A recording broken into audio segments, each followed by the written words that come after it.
Hi students, welcome to Pandey coaching centre. जैसा कि हम बता चुके हैं कि लास्ट वीडियो पे हमने बताया था कि कैसे हम आपके लिए सीरीज़ लेके आए हैं, कैसे सीरीज़ आज से हमें करवानी है। जो 3-4 दिन से ब्रेक हो गई थी सीरीज़, उसको फिर से रिस्टार्ट कराई।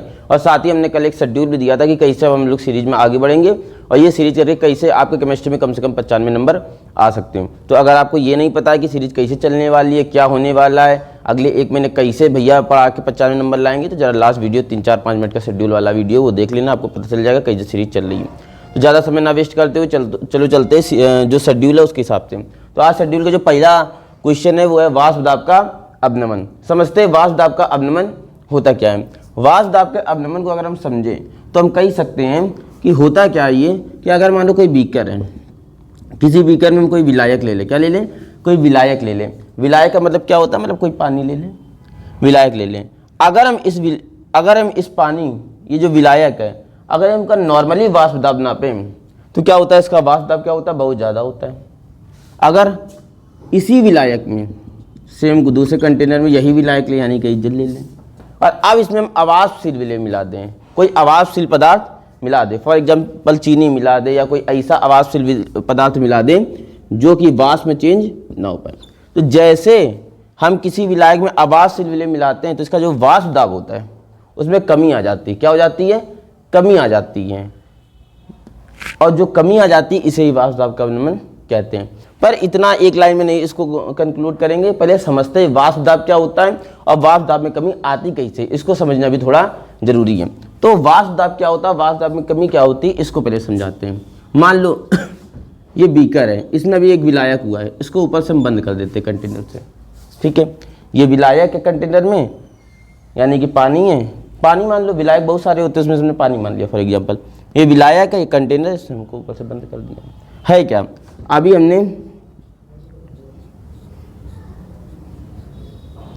हमने कोई चूना बर्नर लगा के इसको गर्म किया। अगर हम गर्म करेंगे तो क्या होगा, धीमे धीमे गर्म होगा पानी, यानी कि विलायक धीमे धीमे गर्म होगा, धीमे धीमे बूंदें आएंगी इस परत के ऊपर। क्योंकि इसमें केवल विलायक है, क्योंकि इसमें केवल क्या है, विलायक है, तो विलायक की बूंदें आएंगी। क्योंकि ये विलायक वाष्पशील है, वाष्प में चेंज हो सकता है, पानी पूरा का पूरा भाप में चेंज हो जाता है। क्योंकि पानी है, ये जो विलायक है वाष्पशील है, तो इसकी सारी बूंदें परत के ऊपर आएंगी धीमे धीमे, और धीमे धीमे करके वाष्प में चेंज हो जाएंगी। क्योंकि इसमें ज़्यादा बूंदें, तो ज़्यादा बूंदें उठेंगी भाप के रूप में, और यहाँ पर क्या होगा, एक बहुत ज़्यादा दाब क्रिएट होगा। क्योंकि भाई ऊपर से बंद है, जितनी ज़्यादा बूंदें उठती रहेंगी भाप के रूप में, उतना ज़्यादा यहाँ का वाष्प दाब बढ़ता रहेगा, उतना ज़्यादा यहाँ का वाष्प दाब बढ़ेगा। भाई जाहिर सी बात है, जितनी ज़्यादा बूंदें यहाँ से उठेंगी भाप के रूप में, उतना ज़्यादा वाष्प दाब बढ़ता रहेगा, तो यहाँ वाष्प दाब बहुत हो जाएगा। अब फॉर एग्जाम्पल, अब दूसरी चीज़ में क्या करा, अब वही कंटेनर था और उसी कंटेनर में सेम जल था, सेम चीज़ थी, सेम था। हमने क्या करा, अब क्या करा, दूसरे कंटेनर में हमने इसमें सबसे पहले थोड़ा मिला दिया अवाष्पशील विलय, फॉर एग्जाम्पल चीनी मिला दिया या कोई ऐसा पदार्थ मिला दिया जो भाप में तब्दील नहीं हो पाता, जो वाष्प तब्दील नहीं हो पाता। तो हमने कोई यहाँ पर मिला दिया अवाष्पशील विलय, अवाष्पशील विलय मिला दिया। अब देखो अब क्या हुआ, अब हमने इसको ही फिर से, यही कंटेनर था, इसी में हमने क्या मिला दिया, अवाष्पशील विलय मिला दिया। देखो अवाष्पशील विलय मिला दिया, ठीक है, अवाष्पशील विलय, इसको हम दर्शा दे रहे हैं।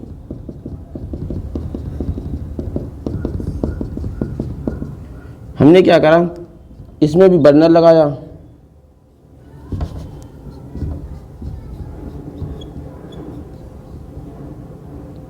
इसमें भी हमने बर्नर लगाया और बर्नर की सहायता से इसको गर्म करने की हमने क्या करी, कोशिश करी। जैसे हमने बर्नर साथ और साथ में क्या करा, ऊपर से ढक दिया इसको भी। अब क्या हुआ, हमने इसको भी गर्म करने की कोशिश करी। तो गर्म करने में क्या होगा, ये जो पदार्थ मिला होगा ये तो अवाष्पशील है, ये भाप में चेंज नहीं होगा, पर जो पानी है यानी कि जो विलायक है वो वाष्प में चेंज होगा। तो जो पानी की बूंद है, ये जो पानी की बूंद है, ये पानी की बूंद जो है, इसको देखो डार्क से दर्शा दे रहे हैं, ये जो पानी की बूंद है, मान लो ये जो पानी की बूंद है, ये जो पानी की बूंद है, ये जो पानी की बूंद आपको दिख रही हैं, ये जो पानी की बूंद डार्क से दर्शा दी, ये जो पानी की बूंद यानी कि जो विलायक की बूंद है, इसमें गर्माहट लगेगी और ये भाप में चेंज हो जाएगी।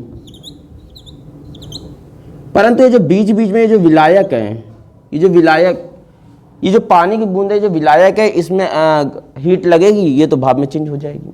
परंतु ये जो विलेय है, आवाज़शील विलेय, ये विलेय, ये विलेय, ये विलेय, इसमें चाहे तुम जितनी गर्माहट दोगे ये भाप में चेंज नहीं होगा, ये भाप में चेंज नहीं हो रहा, भाप में चेंज नहीं हो रहा है। तो जाहिर सी बात है यहाँ पर ये बूंद, ये बूंद, ये बूंद, ये बूंद भाप में चेंज हुई, यहाँ पर भी भाप उत्पन्न हुई, यहाँ पर भी वाष्प उत्पन्न हुई, और वहाँ यहाँ पर भी वाष्प दाब क्रिएट हुआ, यहाँ पर भी वाष्प दाब है, यहाँ पर भी वाष्प दाब है।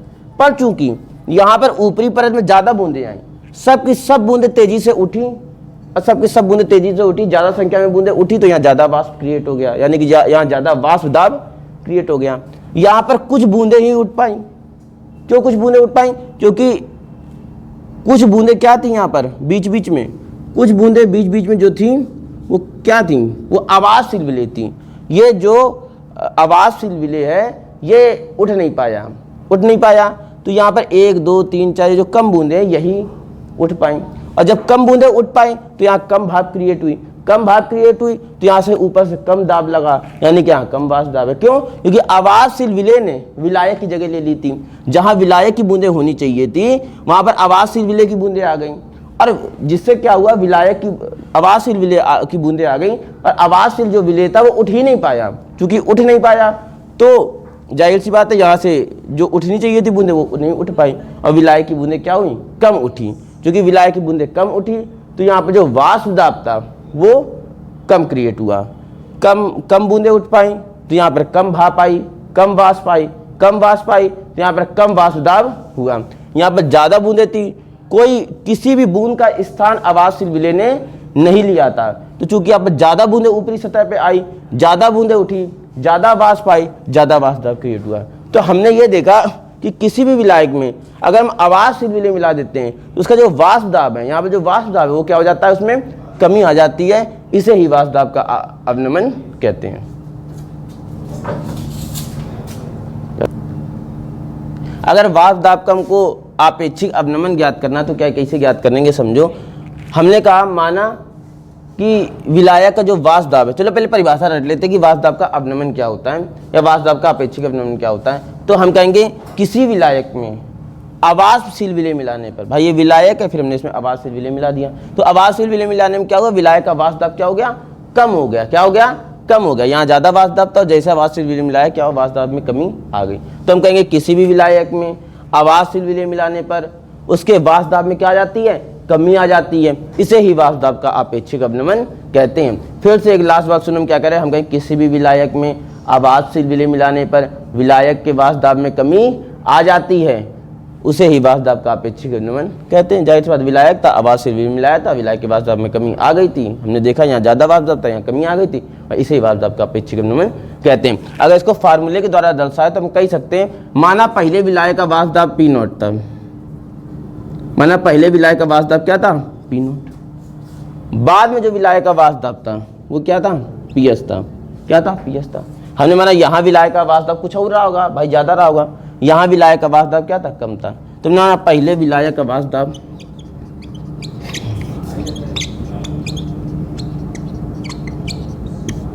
P0, पहले जो विलायक का वाष्प दाब क्या था, P0।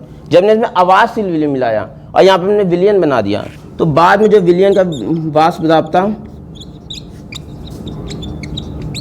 हमने क्या माना, कितना है, PS। पहले जो विलायक का वाष्प दाब था वो P0 था, बाद में जब जैसे हमने विलेय मिलाया तब ये सॉल्यूशन बन गया, तो इसका वाष्प दाब क्या था, हमने मान लिया PS था।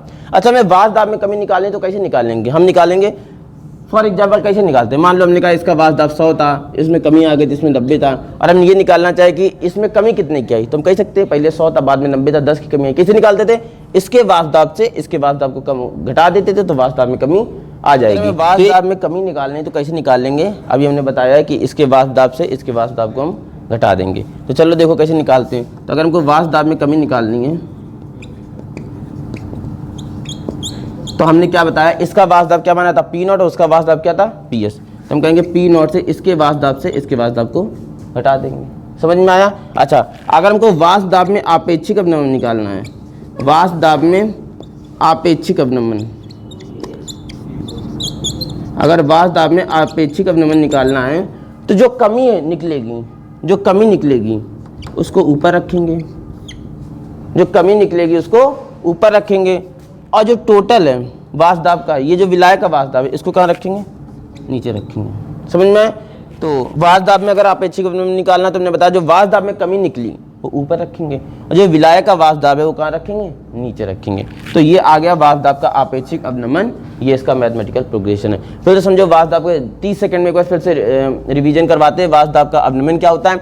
हमने कहा अगर किसी विलायक में अवाष्पशील विलेय मिला दिया जाए तो विलायक के वाष्प दाब में क्या हो जाती है, कमी आ जाती है। इसे ही वाष्प दाब का अवनमन कहते हैं। किसी विलायक में अवाष्पशील विलेय मिलाने पर उसके वाष्प दाब में कमी आ जाती है, इसे ही वाष्प दाब का अवनमन कहते हैं। फिर हमने बताया कैसे अवनमन हो जाता है, हमने इसको पूरा एक्सप्लेन किया। फिर हमने मैथमेटिकल इसका पी नॉट माना वाष्प दाब, इसका हमने माना पी एस है, और अगर कमी निकालते तो हमने बताया इससे इसको घटाते हैं, ये निकला। अपेक्षिक अवनमन में ये ऊपर रखते हैं और पी नॉट कहाँ रखते हैं, नीचे रखते हैं, मतलब विलायक का वाष्प दाब नीचे रखते हैं। मैथमेटिकल प्रोग्रेशन उतारना चाहो उतार लो, फिर इसके बाद आगे बढ़ते हैं।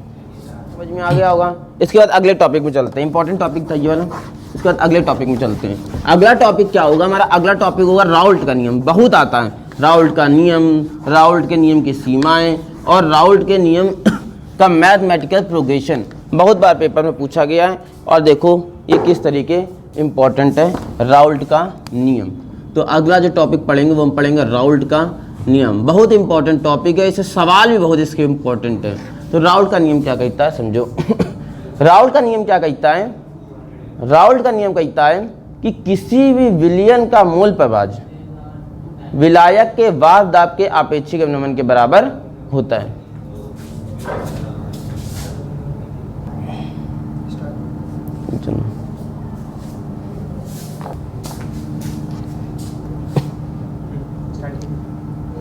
तो राउल्ट का नियम क्या कहता था? राउल्ट का नियम कहता है कि किसी भी विलयन का मूल प्रभाज, कोई विलयन उसका मूल प्रभाज ज्ञात कर लो, और विलायक का क्या ज्ञात कर लो, वाष्प दाब का अपेक्षिक अवनमन। तो किसी भी विलयन का मूल प्रभाज विलायक के वाष्प दाब के अपेक्षिक अवनमन के बराबर होता है। राउल्ट का नियम क्या कहता है?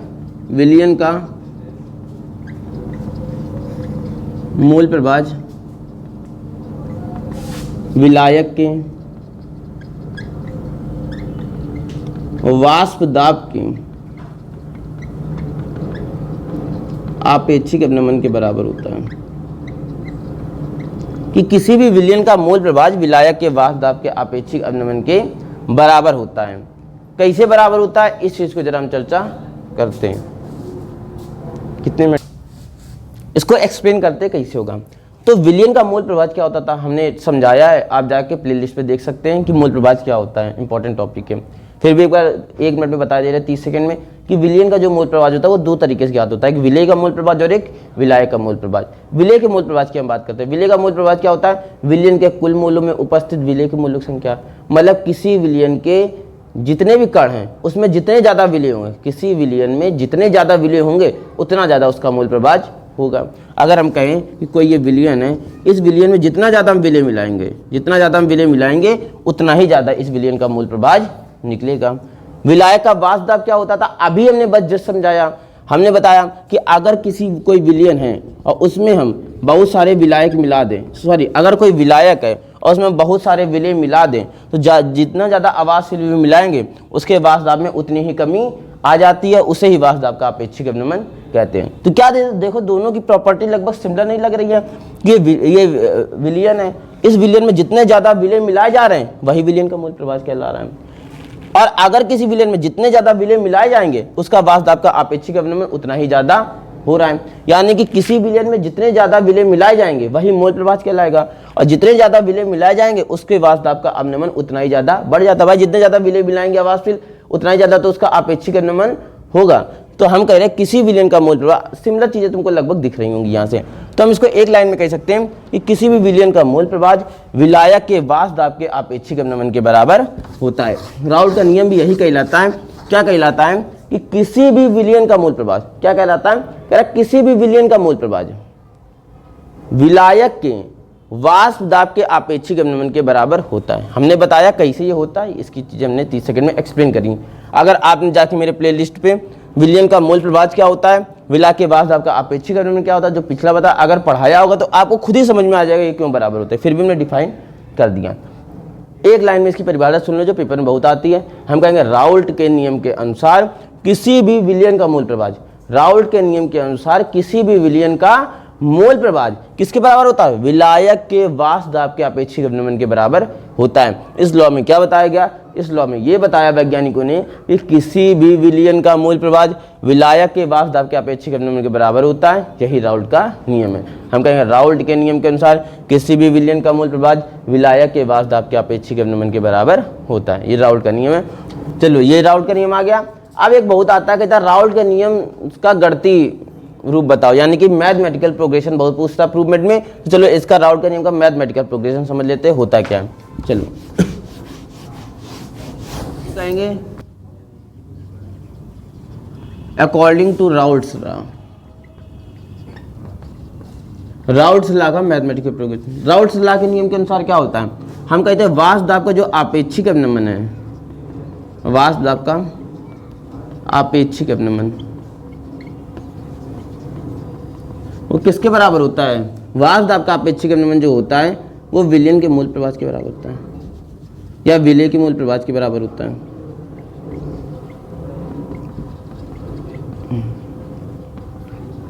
ठीक है। वाष्प दाब का आपेक्षिक अवनमन क्या होता है? अभी हमने पिछले वीडियो में करा कि वाष्प दाब का आपेक्षिक अवनमन क्या होता है? P not minus P S upon P not. अभी हमने बताया कैसे निकालेंगे।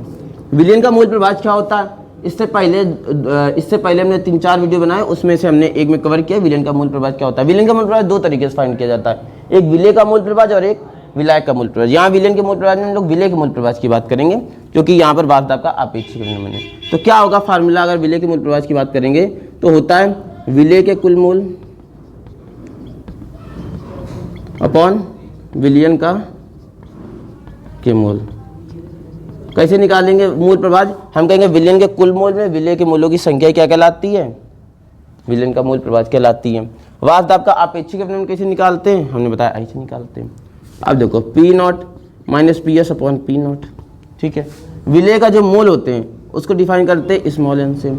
विलयन का जो मूल होता है उसमें दो तरीके के मूल डिफाइन होते हैं, एक विलय के मूल और एक विलायक। विलय विलायक से विलयन बनता है, तो विलयन के मूल में विलय के मूल होंगे, विलायन और विलायक के मूल होंगे।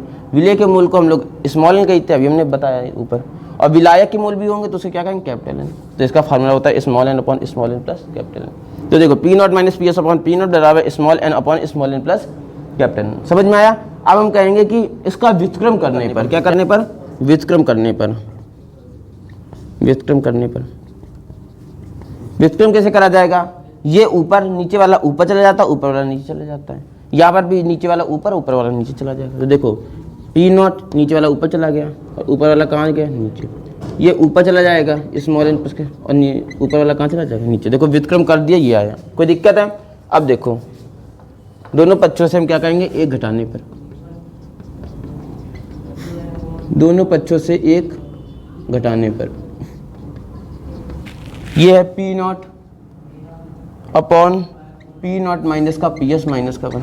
ये क्या है? Small N plus capital N upon small n minus 1। लासा ले लो, पी नॉट माइनस का क्या आ जाएगा? P S. P not minus P S से P not minus P S cut गया, क्या आ जाएगा यहाँ पर? पी नॉट माइनस 1 से P not minus P S में भाग दोगे तो क्या जाएगा? P not minus P S, और 1 से मल्टीप्लाई करोगे तो क्या जाएगा? पी नॉट माइनस का बराबर। यहाँ एलसीएम ले लो स्मॉल एन, स्मॉल एन का स्मॉल एन में भाग दोगे तो एक आएगा, और एक का small N plus capital N में गुणा करोगे तो क्या आ जाएगा? 1 का स्मॉल एन में भाग दोगे तो स्मॉल एन, और इसका माइनस में गुणा करोगे तो स्मॉल एन। आ देखो पी नॉट ब्रैकेट खुलेगा तो यहाँ पॉजिटिव है तो क्या हो जाएगा? माइनस। यहाँ माइनस है तो क्या हो जाएगा? Positive. Upon P not minus का पी एस बराबर यहाँ small N plus capital N minus small N upon small N. देखो पी नॉट प्लस का पी नॉट और माइनस, प्लस का पी नॉट माइनस का पी नॉट कट गया, minus N plus N cut गया। यहाँ क्या बचा? P S upon P not minus P S बराबर यहाँ क्या बचेगा? Capital N upon small N. ये हो गया इसका mathematical progression. P S upon P not minus P S बराबर capital N upon small n. जहाँ पी एस क्या है? जो लास्ट में विलयन का निकला था वाष्प दाब वो है। पी एस क्या है? विलयन का वाष्प दाब है। पी नॉट क्या है? विलायक का वाष्प दाब है। स्मॉल एन क्या है? विलय के मूलक संख्या है। कैपिटल एन क्या है? विलायक की मूलक संख्या है। ये विलय के मूल, कैपिटल एन क्या है? विलायक के मूल। ये क्या है, विलयन का वाष्प दाब, जो बाद में कमी आई थी, विलयन का जो वाष्प दाब निकला था बाद में वो, ये क्या है, विलायक का वाष्प दाब, सॉरी हाँ, ये क्या है, विलायक के वाष्प दाब में कमी।